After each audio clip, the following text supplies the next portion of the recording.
And welcome back to another video of Elemental War of Magic. Beta 3, A as in awesome, or Asadala. Now, you just saw us lay into a fight with the Fire Shrill and lose 3 peasants. And here's the thing. This order here, battle, auto-resolve, that's unimportant. It really is right now, because what we're going to see in the real one, Elemental Nation, what we're going to see in the real one, is that there will be tactical battles. Now you can sure auto-simulate it, but it's going to actually run the tactical battles, AI versus AI. And they seem to be particularly excited about the tactical battles. And they seem so excited that next week we are actually going to get to beta test, the final public beta test of, with the exception of the mod tools, but the final public beta test for Phase 3 is going to be including tactical battles next week. So let's hear it for that. It's kind of interesting that it seems to say that it's the creatures right here. Well, either way, I want our guys to attack it. Zoom out. Come on. Don't choke on it. See, it wasn't really there. That slag. By the way, to the artist who created this, specifically this looking monster, not necessarily the textures, but the look of it, great job. Seriously, it's very impressive. I like it. And now, let's wage war against a slag. We've kind of got it considerably outclassed, so we'll come on over and have the king chop it down. Chop it down. Careful. It's got snot. Alright. Increasing essence will allow me to summon a more powerful creature. In theory, from what I understand. So I'm definitely going to take that.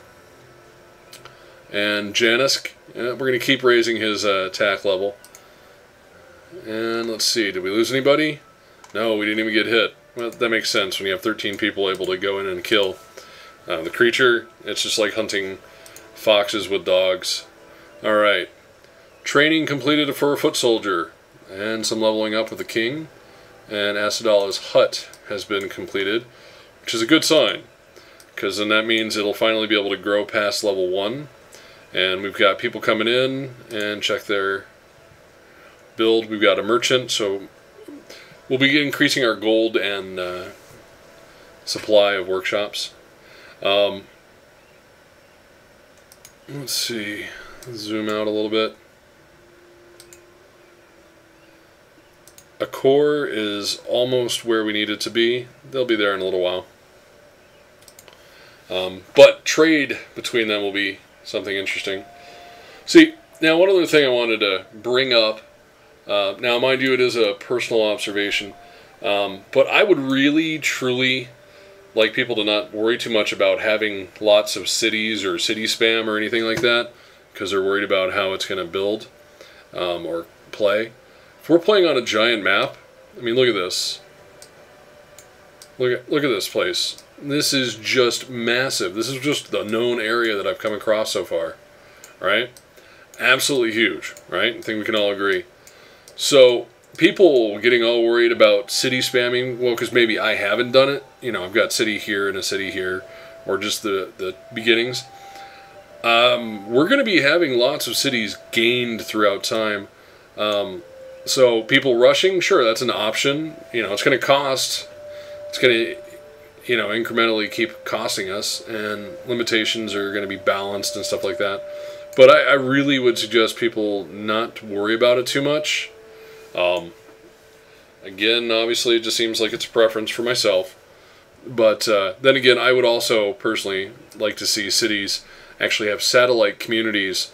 Like every time the city levels up, from starting at level 1 because it's just a village, but once it hits the size level of a town, I'd like to be able to place a satellite community around it, just like there is in the real world, or even fantastic, you know, stories.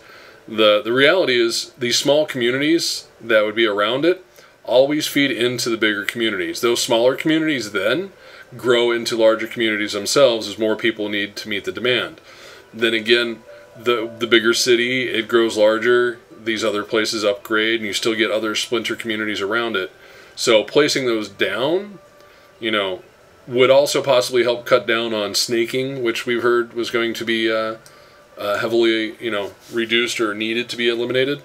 And, you know, it's just an idea. I really think it would be, it would help deal with the city spam, because people will actually have, you know, a satellite city. Imagine a core here, right? It's currently level 1. But once it hits level 2, or Asadala, imagine if I were to receive, say, 3 villages. They can be level 1, they have limitations, and actually that's where, for example, say they send in wealth.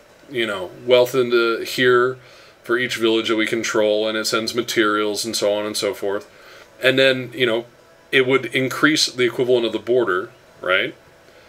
And then we have places, maybe some of the things that would normally be built just in Asadala, maybe those could be theoretically represented in one of these other buildings or the communities here. You know, size 1, which is just like these, except for instead of having them, you know, something you manage as a player, that's actually managed by the system, for example. You know, but you could still place troops in them to defend it.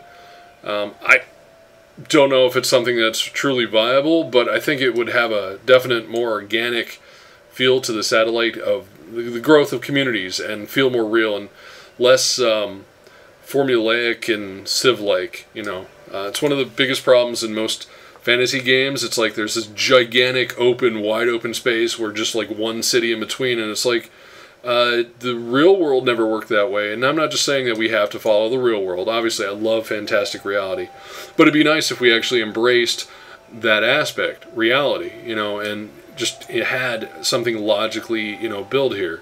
Little small villages that, you know, support the larger communities, because that's what they did in the real world. You know, small villages, they bring in the grain and they bring in the food and the farming and the whole 9 yards, and they send it to larger towns where the demand is bigger. It's just natural evolution of societies, as it were.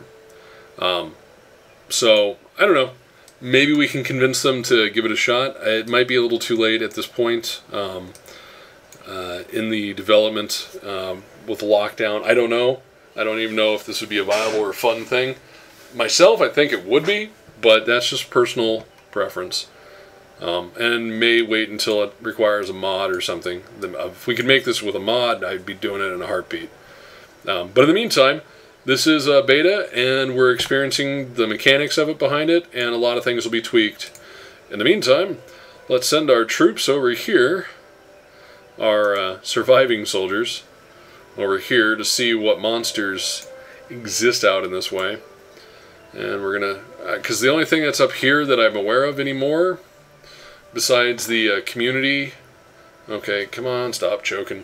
Besides the possible community location up here to the north, and the forest drake in between us, is the forest drake in between us, because otherwise I'd just be going for the metal and the marble pit. I still just, I'd like the idea of being able to organically grow these places. So, anyways, I'll catch you in the next video, and I hope everyone has enjoyed this one, and we will see you a bit further into the game. Thanks, everyone. Have a great day.